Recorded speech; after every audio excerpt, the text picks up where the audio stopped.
کئی سال کے سجدہ تلاوت واجب ہوں تو کیسے ادا کریں؟ اگر کسی شخص نے پچھلے 8 سالوں سے اب تک لا علمی کی وجہ سے سجدہ تلاوت ادا نہ کیا ہو تو اس کے لیے کیا حکم ہوگا؟ محمد عرفان اعظم گڑھ. بھائی سارے سجدے کر لے کتنا ٹائم لگتا ہے؟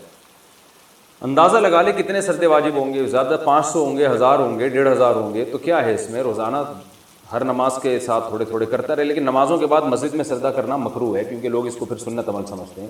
تو گھر میں آپ روزانہ کر لیں، 10 کر لیں، 20 کر لیں، 30 کر لیں اور ڈائری میں نوٹ کرتے چلے جائیں. سجدے میں زمین سے کتنا سر لگائیں؟ سجدے میں سر کو زمین سے کتنا لگائیں تو سجدہ ادا ہو جاتا ہے؟ کیا زور سے لگانا ضروری ہے یا آرام سے لگانے سے بھی سجدہ ادا ہو جائے گا؟ خرم شہزاد انڈیا سے. اتنا لگائیں کہ زمین کی تھوڑی سی سختی محسوس ہو، بس زیادہ زور دباؤ ڈالنا ضروری نہیں ہے.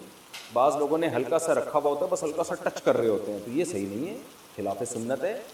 جیسے آپ گدے پہ سجدہ کر رہے ہیں یا روئی کے اس پہ، تو آپ کو پھر تو زیادہ دبانا پڑے گا سر کو تاکہ تھوڑی سی سختی محسوس ہو.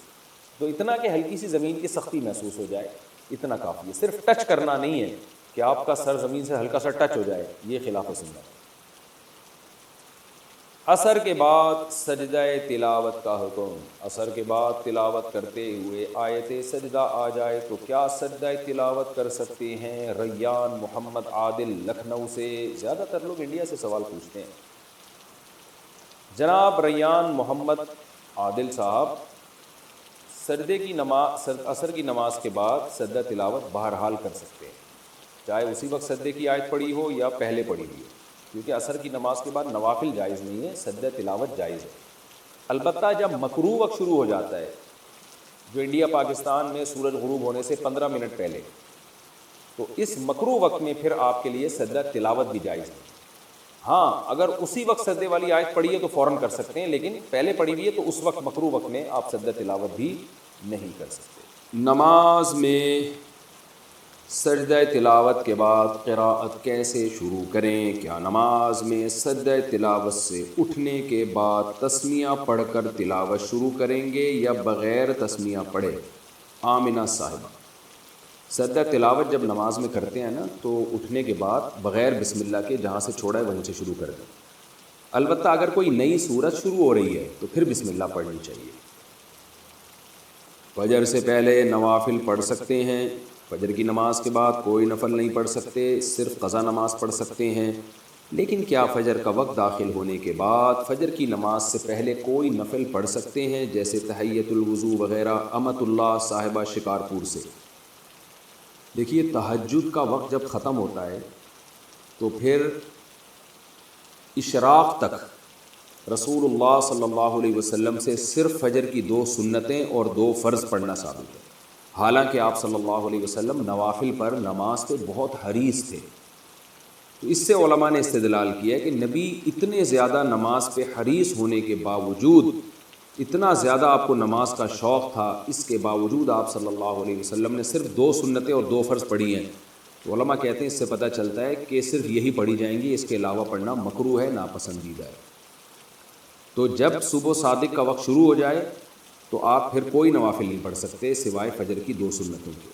البتہ وہ نوافل جن کا کوئی سبب ہو، جیسے کسی نے وضو کیا ہے تو تحیۃ الوضو پڑھنا، یا مسجد میں داخل ہوا تو تحیۃ المسجد پڑھنا، تو یہ امام شافعی اور دوسرے امام احمد بن حنبل کے نزدیک تو یہ جائز ہے.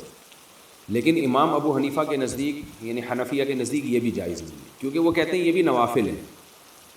تو یہ جو حدیث میں آتا ہے جب تم میں سے کوئی مسجد میں داخل ہو تو بیٹھنے سے پہلے 2 رکعت پڑھے، یا وضو کرے تو 2 رکعت پڑھے، تو یہ جو حدیث میں آتا ہے وہ کہتے ہیں اس سے وہ اوقات مراد ہیں جن میں نوافل پڑھنا مکروہ نہیں ہے.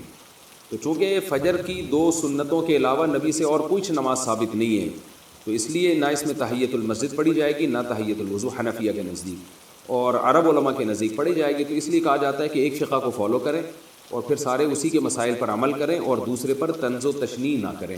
ہر ایک کے پاس دلیل ہے اور ہر ایک اس سے استدلال کر رہا ہے. تو حنفیہ کے جو فقہ حنفی کو فالو کرتے ہیں، بر صغیر میں زیادہ تر لوگ فقہ حنفی کو ہی فالو کرتے ہیں، تو اس لیے وہ نہ کریں یہ کام. دونوں کے پاس دلائل ہیں، دونوں کے پاس حدیثیں ہیں.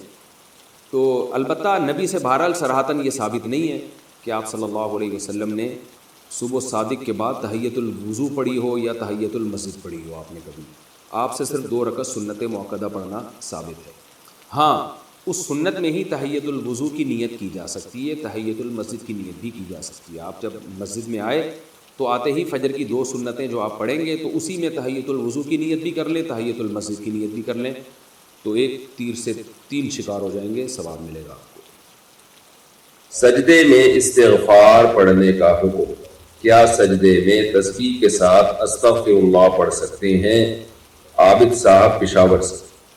جی پڑھ سکتے ہیں، کوئی حرج نہیں ہے۔ نبی صلی اللہ علیہ وسلم نے فرمایا سب سے زیادہ انسان سجدے میں اللہ کے قریب ہوتا ہے، لہذا اس میں دعا کیا کرو۔ تو اس لیے سجدے میں کوئی بھی دعا مانگی جا سکتی ہے، لیکن وہ دعائیں جو کلام الناس کے مشابہ نہ ہو، عام لوگوں کے کلام کے مشابہ نہ ہو۔ پتہ چلا آپ سجدے میں جا کے آپ نے اللہ تعالیٰ سے گاڑیاں مانگنا شروع کر دی، اللہ تعالیٰ سے کہ آپ کا رشتہ اٹکا ہوا تھا وہ مانگنا شروع کر دیا آپ نے، کہ اللہ لڑکی کے ابا راضی ہو جائیں، لڑکے کے ابا راضی ہو جائیں، یہ چیزیں آپ نے، تو یہ لوگوں کے کلام جہاں مشابہت ہوگی نا وہ چیز نماز میں جائز نہیں۔ تو ہاں اس لیے یعنی الفاظ وہی الفاظ جو قرآن و سنت سے ثابت ہیں، وہ الفاظ سے دعا مانگ سکتے ہیں اور استغفار بھی۔ البتہ بہتر یہ ہے کہ فرض نماز کے سجدے میں سبحان ربی الاعلیٰ ہی پڑھا جائے، اس کے علاوہ کچھ نہ پڑھا جائے، بہتر یہی۔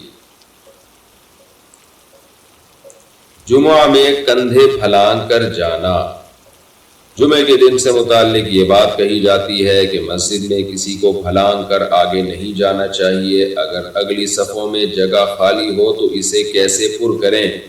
عبید احمد انڈیا سے۔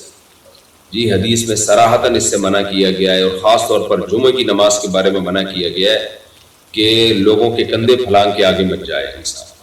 تو اور اس حدیث کا مطلب یہ ہے کہ جس نے اگلی صف میں جگہ لینی ہے اسے چاہیے کہ پہلے سے ہی آگے بیٹھ جائے، تو تاکہ کندھے پھلانگنے کی نوبت نہ آئے۔ پھر بھی اگر اگلی صف میں جگہ خالی اور پیچھے والے لوگ آگے جانے کے لیے تیار ہی نہ ہو رہے ہو تو کندھے پھر بھی نہیں پھلانگنے چاہیے، کیونکہ حدیث میں منصوص ہے، بالکل ممانعت ہے۔ تو ہونا یہ چاہیے کہ 2 آدمیوں کے کندھوں پہ ہاتھ رکھیں، ان کو ذرا عزت کے ساتھ کہہ دیں بھائی تھوڑا سا سائڈ پہ ہو جائے تاکہ مجھے گزرنے کی جگہ مل جائے۔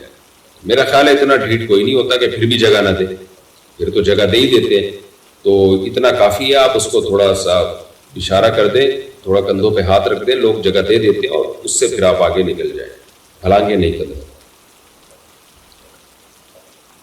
سجدہ تلاوت کے بعد سلام پھیرنا، اگر سجدہ تلاوت میں سجدہ سے اٹھنے کے بعد سلام پھیر دیں تو کیا سجدہ سہو لازم ہو جائے، کیا سجدہ سہو ہو جائے گا؟ عبد الرحمن فیصل آباد سے۔ اچھا سجدہ سہو نہیں، سجدہ تلاوت ہو جائے گا۔ سجدہ تلاوت میں سجدہ کرنا لازم ہے، اگر کسی نے سجدہ کر لیا تو سلام پھیرے نہ پھیرے اس سے کوئی فرق نہیں پڑتا، لیکن سلام پھیرنا نہیں چاہیے، کیونکہ سلام جو ہے وہ نماز سے نکلنے کے لیے، تو اگر کسی نے پھیر لیا تو بھی ٹھیک ہے، لیکن خلاف سنت ہے، بس آپ سجدہ کریں اور اللہ اکبر کہہ کے اٹھ جائیں۔